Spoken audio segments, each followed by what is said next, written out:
असंतुष्टि होती है जब हमारे पति हमारे पास काम भाव लेकर आते हैं।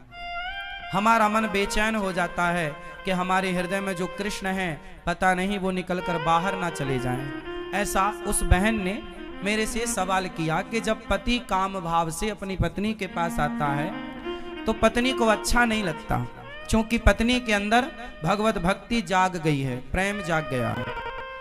ये सवाल आप में से बहुत लोगों का भी हो सकता है, बहुत पुरुषों का भी हो सकता है, बहुत स्त्रियों का भी हो सकता है, पर चूंकि सवाल बड़ा अटपटा है तो लोगों को पूछने में भी संकोच होता है, इसलिए हम आपको इसका समाधान देते हैं। मैंने उनको ये बात समझाई, बता दिया उनको, शायद यहाँ बैठी हो तो वो चूंकि ऐसे प्रश्न सवाल माइक में तो वो कर नहीं सकती थी, पर सवाल तो सवाल है, तो हमने उत्तर सोचा कि चलो इस बहाने आपको उत्तर दे दें। प्रश्न समझ में आ गया? अब उत्तर सुनो। हमने उनसे बोला कि आपके पति, आप तो भक्ति में रम गई हो, बहुत अच्छी हो आप, कि आपके हृदय में कृष्ण विराज गए हैं, भक्ति विराज गई है, आपका दिन रात भगवत चिंतन में बहुत अच्छी बात है। लेकिन जो आपके पति हैं अभी उनका मन विषयों में है, और यदि आपने भी इनकार कर दिया कि आप हमारे पास मत आओ तो आपके पति फिर पराई स्त्री के गामी हो जाएंगे, वो दूसरी स्त्रियों के पास जाने स्टार्ट कर देंगे, वैश्याओं का गमन करने लग जाएंगे, वैश्यागामी हो सकता है इसलिए तुम्हारा पति। इसलिए तुम्हारे अंदर तो कोई वासना है नहीं, लेकिन पति के अंदर यदि है तो पति पत्नी के पास ही तो जाएगा। यदि तुमने भी उसे हटा दिया अपने पास से तो वो वैश्यागामी, उसका चरित्र बिगड़ जाएगा। इसलिए तुम्हारा धर्म है। मीराबाई के साथ भी यही था, बिल्कुल सेम। मीरा का विवाह बचपन में कृष्ण से हो गया था, मान लिया था उन्होंने पति कि मेरे तो पति गिरधर गोपाल हैं, लेकिन फिर भी उनके माँ बाप ने जबरदस्ती उनका विवाह भोजराज से कर दिया, जो राणा के बेटे हैं। तो भोजराज राणा के साथ उनका विवाह हुआ।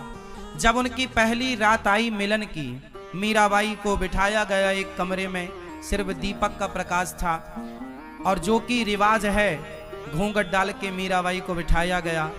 तभी रात्रि को पहला मिलन जब भोजराज आए तो मीरा ने अपना दुपट्टा, अपना मुंह खोलते हुए भोजराज से कहा कि ये दुनिया कहती है कि आप मेरे पति हैं, कि ये दुनिया कहती है कि आप मेरे पति हैं, पर मेरी अंतरात्मा तो कहती है कि मेरे पति केवल कृष्ण हैं। लेकिन मेरे मन पर, मेरे प्राणों पर तो कृष्ण का अधिकार है, लेकिन आप व्यवहार जगत में मेरे पति बने हैं। सारी दुनिया तो यही मानती है कि आप मेरे पति हैं, कृष्ण मेरे पति हैं, ये तो केवल मैं जानती हूं। मेरे मन की बात जानूं या वो जाने, आप तो नहीं जान पाओगे। तो मेरा मन, मेरे प्राणों पर, मेरे मन पर तो मेरे कृष्ण का अधिकार है, लेकिन आप यदि मुझे अपनी पत्नी मानते हैं तो आपके सामने मेरा शरीर है।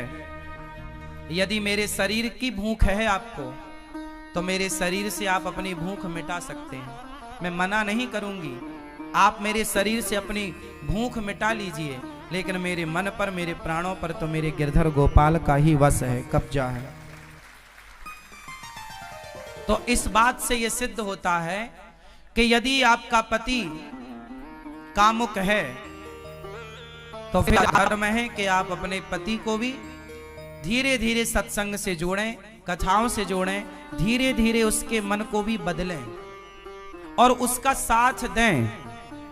आप यदि सोचेंगी कि मैं तो भक्ति में रमी हूं, अब मेरे पति जो मेरे साथ रमण करेंगे तो वो गलत है, वो गलत नहीं है। आपका धर्म है कि आप अपने पति को खुश रखें, प्रसन्न रखें, धीरे धीरे उसे भी सत्संग से जोड़कर। देखो, मन बदला जा सकता है, मन बदला जा सकता है। कैसे? सत्संग से। यदि स्त्री भक्ति करने लग गई और पति को छोड़कर चली गई, कल्याण होगा। तुम्हारा धर्म क्या है कि यदि तुम्हारे हृदय की शुद्धि हो गई है तो तुम अपने परिवार के सभी सदस्यों की, अपने पति की, अपने बच्चों की भी शुद्धि करो हृदय की, अपने भक्ति के प्रभाव से, अपने जप, अपने तप के प्रभाव से। यदि आप केवल भक्ति करने लग गई और भाग गई घर से कि अब जी तो मैं तो वृंदावन रहूंगी, मैं तो घर में नहीं रहूंगी, तो ये तो भागना हो जाएगा, ये तो रण छोड़ के भागना हो जाएगा। फिर आपका धाम में आकर के वास करना, अपने पति को छोड़कर, अपने बच्चों को छोड़कर, ये आपका धर्म नहीं है। धर्म तो ये है कि पति और बच्चों के साथ रहकर जो प्रेम आपके भीतर जागा है वही प्रेम पति और पुत्र के भीतर जागा कर उनका भी कल्याण कीजिए और उनका साथ दीजिए। और ये पति पत्नी का अधिकार होता है एक दूसरे के लिए। उस अधिकार से ना पत्नी वंचित करे पति को, ना पति वंचित करे पत्नी को। पति पत्नी दोनों आप खुश हैं, ये बहुत अच्छी बात है। ना तो पत्नी पर पुरुषगामी बने, ना तो पति पर स्त्रीगामी बने। यदि कोई पुरुष पर स्त्रीगामी है, याद रखिएगा, बहुत स्पष्टता से समझिएगा, यदि कोई पुरुष पर स्त्रीगामी है और कोई स्त्री पर पुरुषगामी है, तो आप ही बताइए दोषी कौन है? उत्तर दो। यदि आपका पति पर स्त्रीगामी है, मीन्स पर स्त्री के पास रहता है, तो इसका जिम्मेदार कौन है? कौन कौन? यदि पति पर पुरुषगामी है, पर स्त्रीगामी है, तो जिम्मेदार कौन है? और स्त्री यदि पर पुरुषगामी होगी तो जिम्मेदार कौन है? पति पत्नी ही जिम्मेदार है। इसलिए गृहस्थ जीवन में पत्नी का धर्म है। पत्नी को मोहिनी कहा जाता है। पत्नी को क्या बोला जाता है? भगवान नारायण ने 24 अवतारों में एक अवतार कौन सा लिया? मोहिनी अवतार। स्त्री, इसलिए हमारे भारत में श्रृंगार होता है। श्रृंगार किसका होता है? स्त्री का होता है, पुरुष का नहीं होता। स्त्री का ही श्रृंगार क्यों होता है? पुरुष का क्यों नहीं होता? 16 श्रृंगार स्त्री का है, तो 8 संस्कार पुरुष को भी होते कि भाई तू भी कुछ लिपस्टिक लगा, तू भी कुछ तो कर। सारा श्रृंगार का स्त्रियों के पास है पूरा कार्य। पायल भी वही पहने, चूड़ी भी वही पहने, मंगलसूत्र भी वही पहने, बिछिया भी वही पहने, बिंदिया भी वही पहने, मांग भी वही भरे, काजल भी वही लगाएं।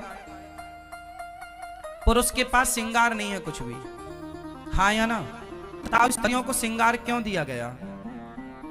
ताकि स्त्रियां उस श्रृंगार से सुंदर दिखें और उस सुंदरता से वो केवल अपने पति को रिझाएं, सिर्फ अपने पति को रिझाएं। मोहिनी है ना, पति को इतना मोहित करो अपने पति को कि आपका पति पर स्त्रीगामी ना बनने पावे।